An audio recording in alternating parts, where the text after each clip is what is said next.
Un capítulo más desde Recoletras, la disquería y librería popular de Recoleta, que está abierta de lunes a viernes entre las 10 de la mañana y las 6 de la tarde. Hay un break para almuerzo a las 2 de la tarde y el sábado de 10 de la mañana a 2 de la tarde. Hacemos conciencia activa desde este lugar hermoso que está a la entrada del municipio de Recoleta, que nos permite pensar, que nos permite analizar, que nos permite aportar pensamiento crítico. La mirada B del poder.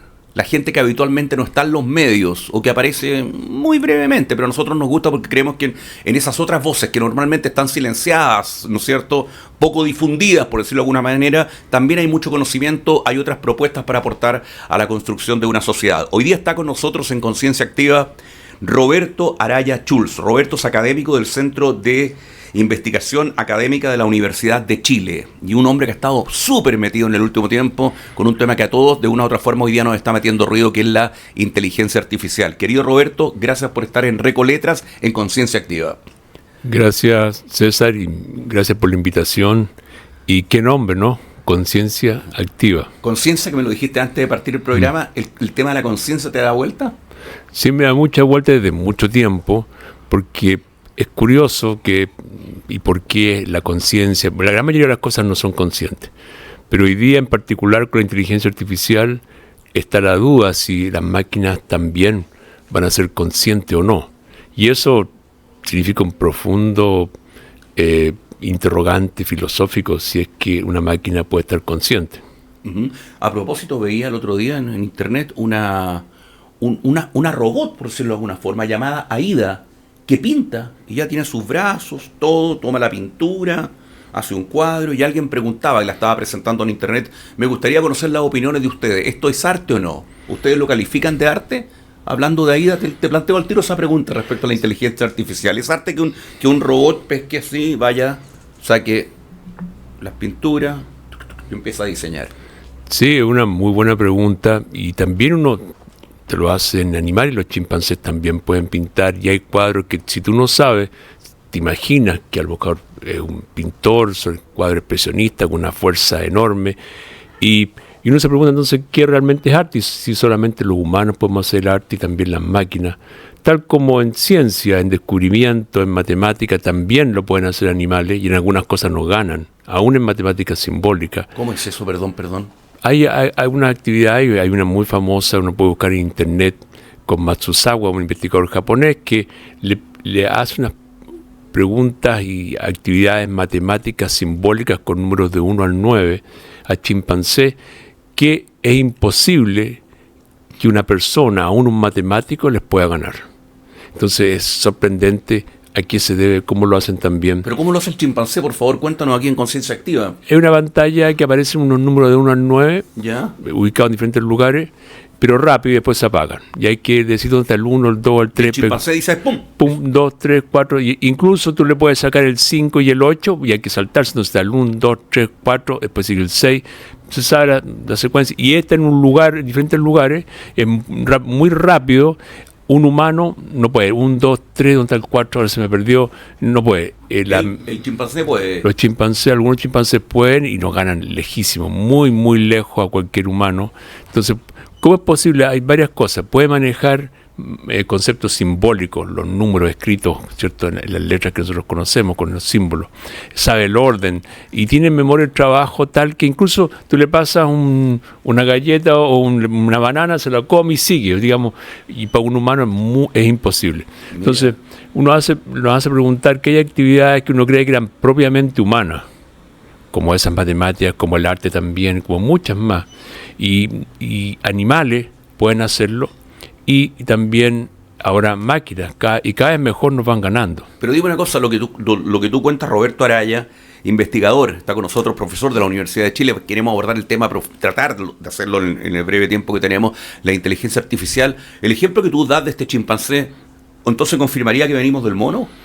Bueno, nuestros ancestros comunes con los chimpancés son hace unos 8 millones de años atrás, que hay, digamos, de donde ellos y nosotros derivamos, y con el resto de los monos más simples ya algunos decenas y 20 millones de años atrás, y tenemos ancestros comunes, por ejemplo, con los calamares, que son unas cosas varios cientos de millones de años atrás, y también hacen pruebas de inteligencia bastante sofisticadas.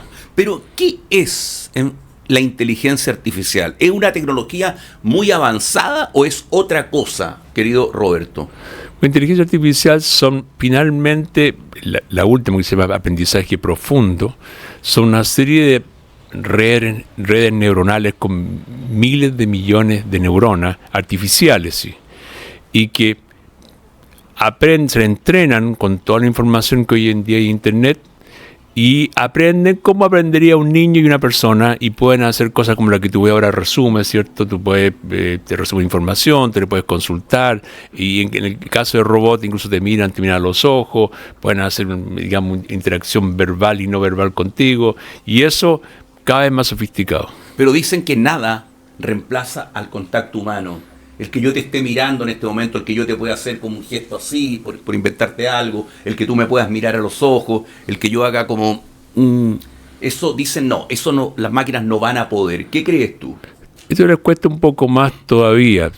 Están muy bien en lo que es expresión verbal, cada vez mejor en lo que es matemática y en lo que es descubrimiento científico, pero en la componente de navegar, darse vuelta por una sala, ¿cierto? Le cuesta un poco más, aunque van mejorando, y finalmente el hacerte un cariño, ¿cierto? Y además a cierta velocidad, que es la óptima. Muy rápido no sirve y muy lento tampoco. Hay una velocidad óptima para que produce un desencadenamiento de ciertos neurotransmisores y dentro de ti. Y eso las máquinas lo están aprendiendo. Desde finalmente en unos años más vamos a tener una masajista o masajista, ¿cierto? Experto, como los que hay en Tailandia, ¿cierto? Que ya saben justo dónde tocarte. Y si yo le digo, ¡uy, cuidado, me dolió! ¿Cómo reacciona la máquina? ¿Se sabe algo de eso? Bueno, van mejorando, todavía no están ahí. Se llama la paradoja de Moravec. Moravec era un robotista de la Universidad Carnegie Mellon en Estados Unidos, que dice, mire, paradojalmente a la máquina le cuesta menos las actividades simbólicas, lingüísticas. Lo que hoy todavía nos cuesta más son las actividades, las que tú me dices, ¿cierto?, de el contacto no verbal con las demás personas, pero igual va mejorando bastante. O sea, ya tú ves cómo las máquinas están caminando, llevan cosas, dan saltos mortales, y la capacidad en las manos de manejar los dedos, que es sumamente complejo, curiosamente más complejo que la simbólica. En eso todavía los gatos, ¿cierto?, le ganan a las máquinas. Mira, bueno, hoy día la conversación respecto a la inteligencia artificial, siento yo, estimado Roberto Araya Schulz, reitero, académico del Centro de Investigación Avanzada de la Universidad de Chile, además doctor en Ingeniería Eléctrica. ¿Estuviste estudiando en Estados Unidos tú? Sí, en California, en la Universidad de California, Los Ángeles. ¿Antes de Trump o no?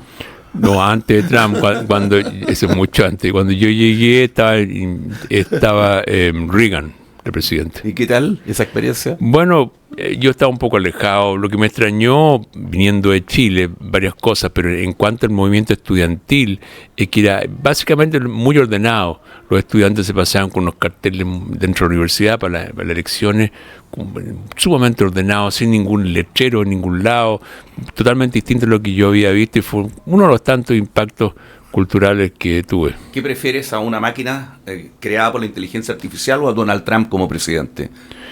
Bueno, hoy es complejo, pero sin duda las máquinas están teniendo una capacidad de interpersonal cada vez mejor, y la capacidad un poco de entender al ser humano, lo que se llama en inglés leer la mente. O sea, la máquina cada vez más incluso va a saber antes que yo lo que yo quiero.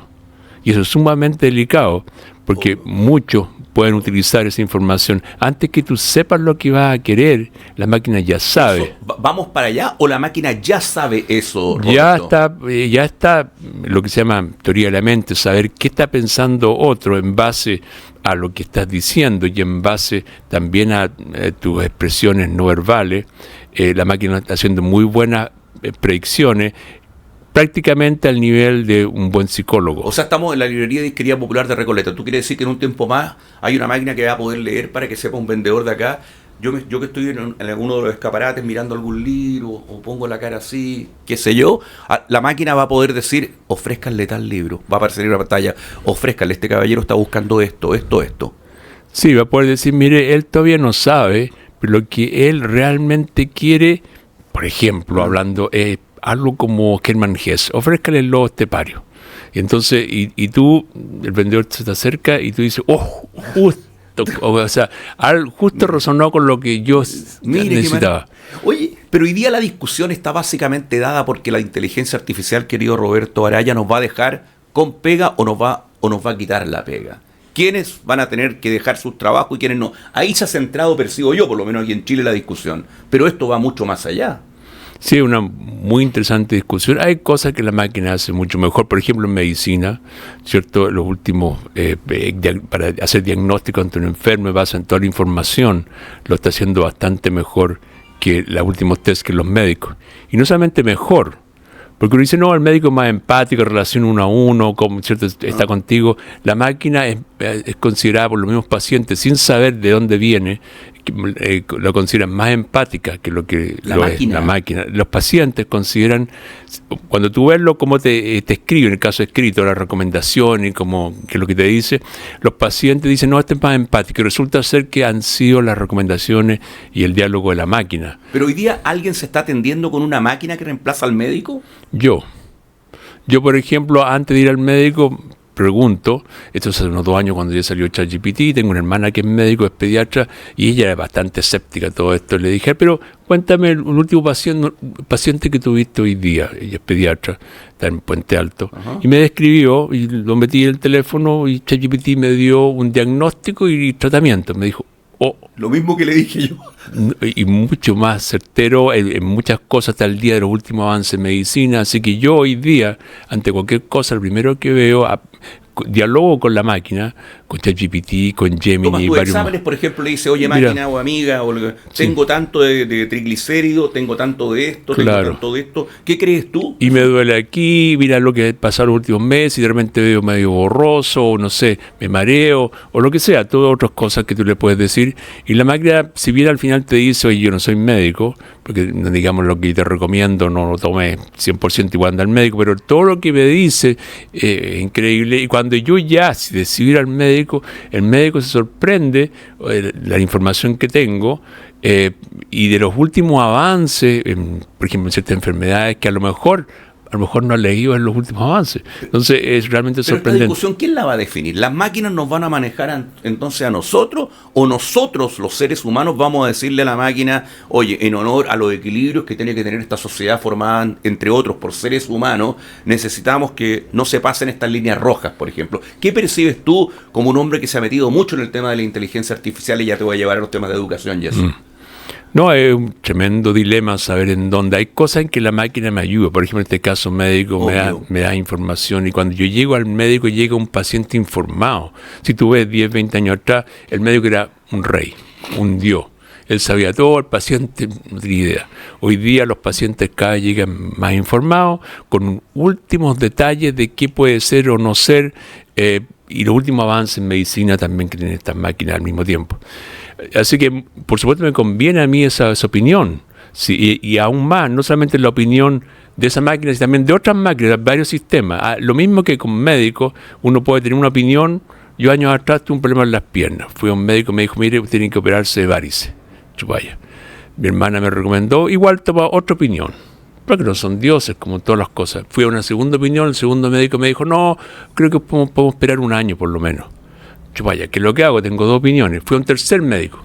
El tercer médico me dijo, mire, sí, esperemos 1 año, 2 años. Llevo 15 años esperando. Entonces, son opiniones. Ahora ya le pregunto además a la máquina y a varias máquinas, varios sistemas distintos. Entonces las decisiones son mucho mejores, mucho más ponderadas y por supuesto que me sirven. Yo pondero todo para saber qué es lo que hace. Ahora, hay un problema así muy importante que son lo que las máquinas no solamente inteligentes, sino que aquí es la palabra clave, que sean máquinas autónomas. Autónomas es decir que la máquina toma decisiones por sí sola sin preguntarte a ti. Yo, por ejemplo, ahora recién pasé por Washington, un proyecto que tenemos con el BID y en Perú y otros lados, y un amigo mío que ahora trabaja en Estados Unidos, un chileno, me fue a ver y me llevó su Tesla autónomo. Me senté de copiloto, me dijo, mira, vamos a ver, nos dimos vuelta por todo Washington, ¿cierto? Lleno de gente, ciclistas, gatos que se cruzan en el centro. Totalmente el auto completamente hizo todo solo, sin que él tocara nada y yo al lado pude verlo. Imagínate el impacto en los choferes de micro, taxi y todo, digamos. Y si le falla algún resortito, pensaría yo que hoy en ese auto, cualquier cosita que de repente, no sé, claro, un rayo, un bajón. Pero fíjate lo siguiente, ¿cuál es la estadística? ¿Tú sabes, César, cuánta gente muere al año producto de accidentes automovilísticos? No. 1 millón en el mundo. 1 millón. Imagínate que si yo produjera un remedio, una farmacéutica, una droga, algo, que matara 1 millón de personas al año, ¿qué diría la gente? Dice, no puede ser esto, eso es tremendo. Producimos, lo que pasa es que estamos acostumbrados a los autos y los accidentes automovilísticos, aquí todos los fines de semana, cuánta gente muere, 1 millón al año, hay gente que muere por los automóviles. ¿Qué promete fallas esto? Humanas, digamos. Fallas humanas. Quiero tomar unas copitas más, o no se dio cuenta, o tenía mucha edad y ya las reacciones, o se le cruzó algo, no alcanzó a... En fin, hay miles de causas. Lo que prometen estas máquinas es que la tasa de muertes por accidente va a bajar sustancialmente. O sea, tú dices, puede fallar, sí, pero está todo monitoreado y si le está fallando... No, entonces, lo que pretende, y eso es lo que los fabricantes están prometiendo, que vamos a lograr bajar de ese millón a mucho, mucho menos. Entonces, pero yo quiero tu opinión, Roberto Araya, aquí en Conciencia Activa. ¿Tú crees que debemos sentarnos a la mesa los científicos, la gente relacionada con la biopolítica, la bioética, que eran dos conceptos que estaba leyendo justamente antes de entrevistarte a ti, distintas manifestaciones de la sociedad, decir, bueno, ¿qué límites le ponemos a esto? No, por supuesto que es complicado, porque si viene la máquina y me dice, Roberto, mira, conociéndote a ti y todo lo que tú has leído, lo que has averiguado, porque cada vez está teniendo lo que se llama memoria infinita, va llegando, o sea que la máquina va a saber todo lo que yo he consultado en internet, todo lo que he leído, todo lo que he hablado, incluso las entrevistas, y me conoce muy muy bien, incluso mejor que a mí. Me dice, Roberto, por estas y estas razones, no solamente ahora te conviene comprar ese libro de Germán Hesse, sino que te conviene votar por este candidato, que a lo mejor ese candidato ha pagado un poco, ¿cierto?, para influir, como también el fabricante del libro, la editorial también ha puesto, ¿cierto? Entonces, ahí viene un problema enorme, porque me va a dar un mensaje, no el mensaje que poníamos antes en todas las calles, ¿cierto? Vote por no sé qué, y ir al voleo. Hoy día está mucho más restringido. Roberto Araya, pero la ciencia para todos y todas. Sí, eso es lo que decía, pero ahora te voy a decir algo personal a ti. Lo que te voy a decir a ti, César, es lo que, basado en tu interés, en lo que sabes muy bien que te interesa, que es distinto a lo que va a decir para mí. Pero en las últimas elecciones políticas en Chile ya se está usando la inteligencia artificial, porque por ejemplo estamos en Recoleta. Candidatos que estuvieron en la última elección aquí en esta comuna en Recoleta, donde está Recoletras y donde hacemos Conciencia Activa, podrían haber dicho qué tenemos que decirle a los electores para que voten por nosotros, por dado los últimos problemas de Recoleta y la última que ¿podría haberse ocupado de eso? Podría haberse ocupado, y aún mucho más preciso que eso. No solamente qué le vamos a decir a los electores, digamos, por ejemplo, del centro, qué le vamos a decir a los electores de centro izquierda, qué le vamos a decir a los electores de izquierda, qué le vamos a decir a los electores aquí de centro derecha. Es un mensaje un poco distinto. Ya lo hizo en Estados Unidos, por ejemplo, Trump, se supone que él ganó. ¿Cuál es su estrategia? Su estrategia es que hay cierta parte del electorado que es medio de centro, puede variar de un lado a otro, y dos, muchas veces no va a votar. No va a votar porque le da lata votar, aunque se pase por correo en Estados Unidos. Entonces, y hay en ciertos estados en que valía la pena, en otros no valía la pena porque ahí la diferencia es tan grande, o que ya seguro que ganaba o seguro que perdía. Entonces se concentró en eso, y después, para este votante, César, ¿qué es lo que le digo? ¿Qué mensaje le hago para lograr que uno me vote y segundo vote por mí? Entonces va siendo mucho más sofisticado. No es algo grueso, sino que personalizado. ¿Y quiénes están programando ese tipo de máquina hoy día? ¿Qué profesionales en nuestro país, por lo menos Roberto Araya, lo que tú sabes? ¿Quiénes son? ¿Gente como tú? ¿Ingeniero eléctrico? Y gente de Data Science que más o menos le dice a la máquina, ayúdame en esto. Y finalmente cualquiera no es tan difícil, cualquiera puede empezar a hacerlo. Ya si tú tienes y te metes a GPT, las últimas versiones, o Gemini, o varios otros más, Cloud, y le dices, oye, por favor, ayúdame con este problema. Yo, César, soy candidato aquí en Recoleta para las próximas elecciones. Son mis principales posiciones, ideas gruesamente, y el historial de votación en la comuna, qué es lo que debería hacer, cuáles son los diferentes... y te va a dar una respuesta a esa máquina, pero el otro candidato también está haciendo lo mismo con la máquina. Entonces, ¿quién define para dónde va a resultar la cosa? Aquí viene algo muy importante, César, el que tiene la mejor máquina. Y para tener la mejor máquina son caras. Y entonces, lo mismo que venderte el libro, los que mejores, que tienen más, digamos, recursos, van a poder influenciar mejor, porque el otro tiene es como, tú llegas aquí no sé, en un BMW o llega en un cacharrito. En ambos llega, pero si hay una carrera, perfecto. ¿En qué llega primero? Bueno, el que puede comprarse el BMW o lo que sea. Salvo que el BMW tenga los neumáticos desinflados. Sí, bueno, pero Hinchado, entonces lo que pasa es que tú puedes incrementar bastante la desigualdad. Si bien todos podemos mejorar, pero sin embargo, el que tiene más recursos va a poder influir mejor. Entonces yo me voy a pasar por encima, y aquí quiero entrar, querido Roberto, ahora ya contigo el tema educacional, me voy a pasar por encima al colegio y voy a decir, mira, le vamos a tener lo mejor en inteligencia artificial a mi hija, a mi hijo. Que no salga porque se puede enfermar y acá la tremenda pantalla que aprenda todo acá. Mi hijo tiene 6 años, que tiene que aprender en este momento, de qué manera le entrego los contenidos de mejor forma, cómo puede después...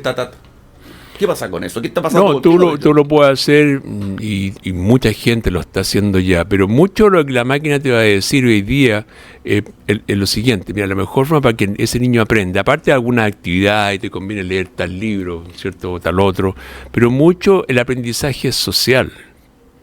César, o sea, uno con otro. Uno se motiva tal como estamos los dos, ya, uno pues frente al otro. La máquina, no, la máquina te va a decir, por ejemplo, mira, te conviene tal tipo de escuela, colegio, con tal tipo de alumnos, los padres, claro, y este tipo de profesor te conviene más porque motiva, porque la máquina te puede decir, yo te puedo presentar toda esa información, ¿cierto? Y puede ser un robot interesante, pero también en las personas le interesa mucho estar con otras personas. Por ejemplo, yo podría jugar un partido de fútbol con puro robot.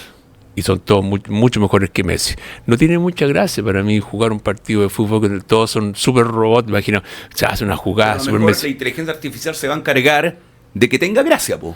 ¿Qué elementos vamos a llevar hacia los espectadores para que realmente tenga gracia ver a los robots ahí, o no? No, verlo es interesante, pero yo jugar, por ejemplo, hoy día no hay ninguna duda ya absoluta de que las máquinas juegan mucho mejor ajedrez que nadie. Así, pues.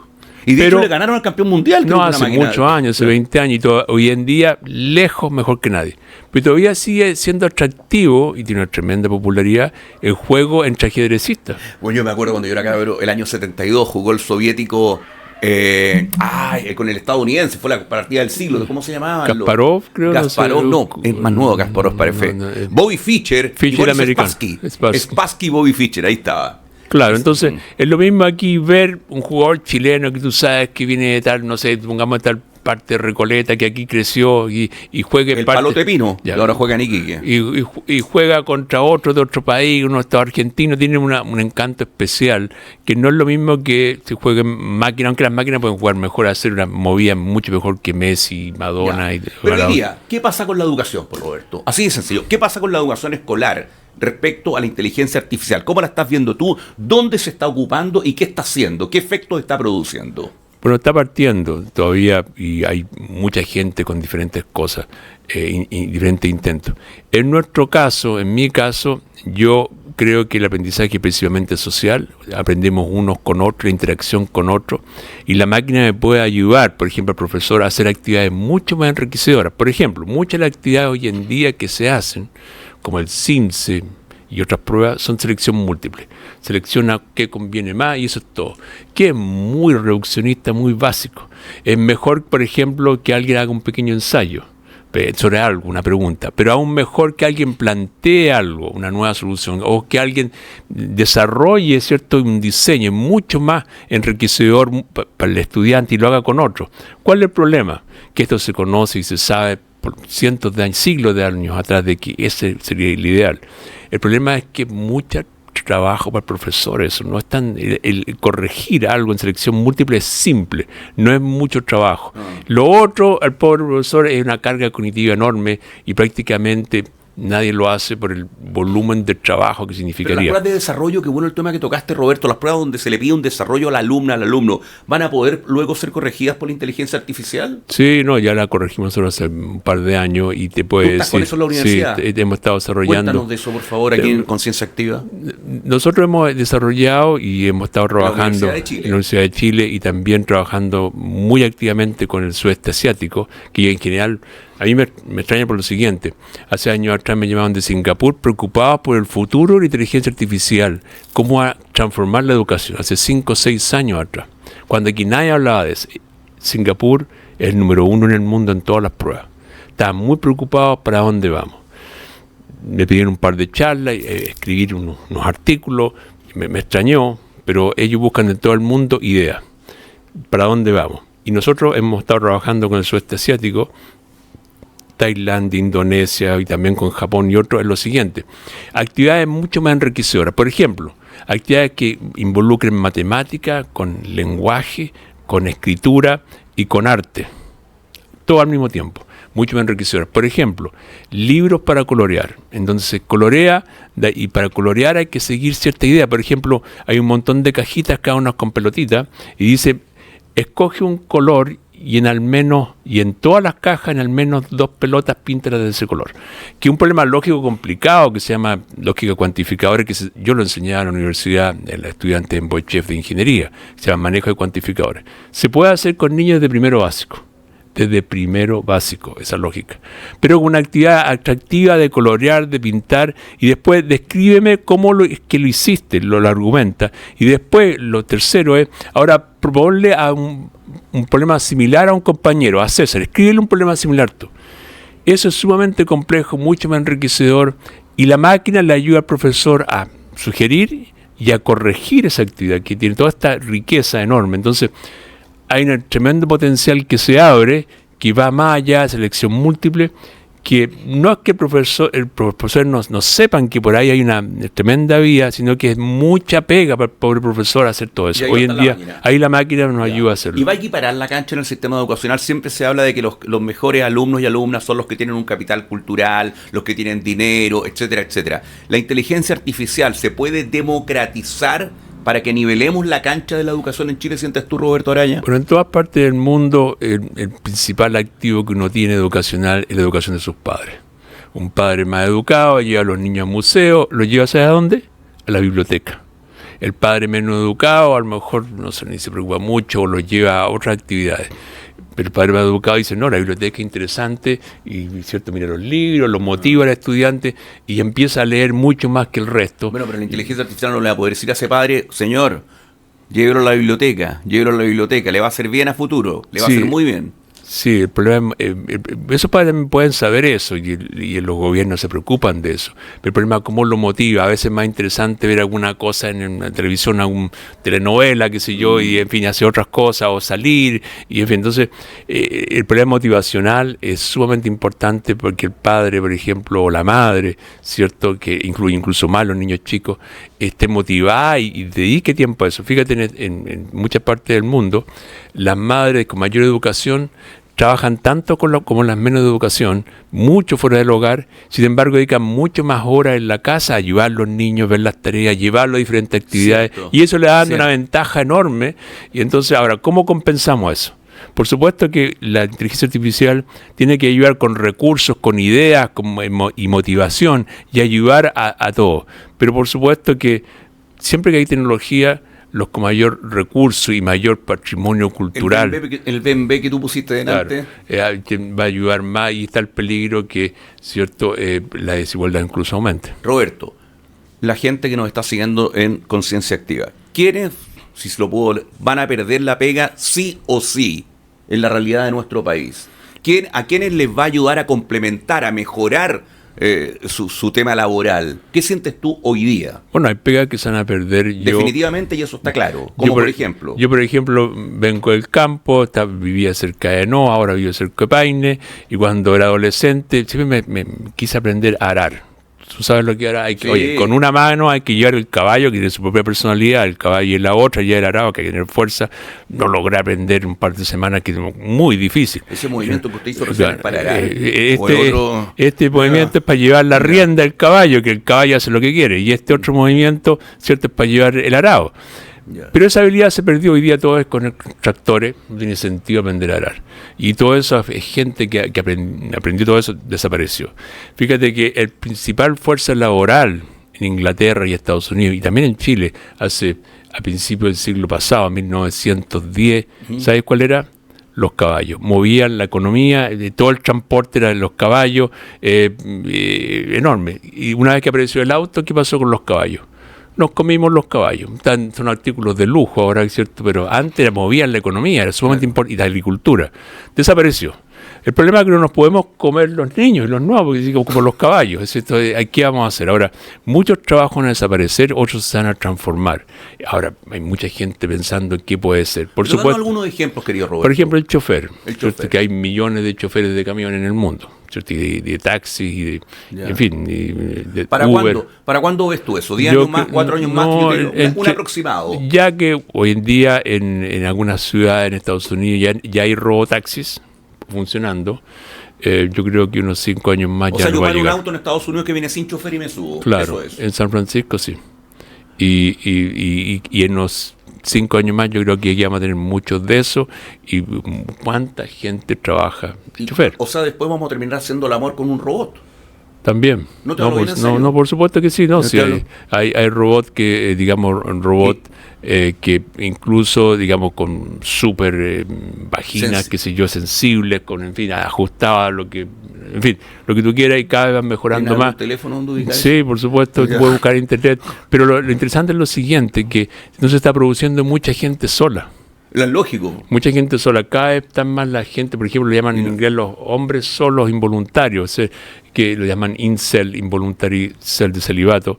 Cada vez más hay montones de hombres solos y están envejeciendo y no están teniendo hijos. Y después imagínate cuando hay un problema que se va a producir, mucha gente de edad, porque igual los hijos te acompañan y te ayudan. Mi madre hace poco murió, a mí me tocó 2 veces a la semana ir a acompañarla, me quedaba las noches con ella, ¿cierto? Eso es lo que me tocaba a mí, otros mis hermanos, y era una compañía muy importante para ella y también para mí. Pero si cada vez más hay gente sin hijos, solo, ahora con un tremendo robot para todas sus necesidades e intereses sexuales, pero hay mucho más que eso, entonces... y eso ya es un tremendo fenómeno. Nos hubiéramos salvado de Caradima si él hubiese tenido acceso a esta inteligencia. Oye, ¿para qué? Puede ser. ¿Para qué hacer tanto daño?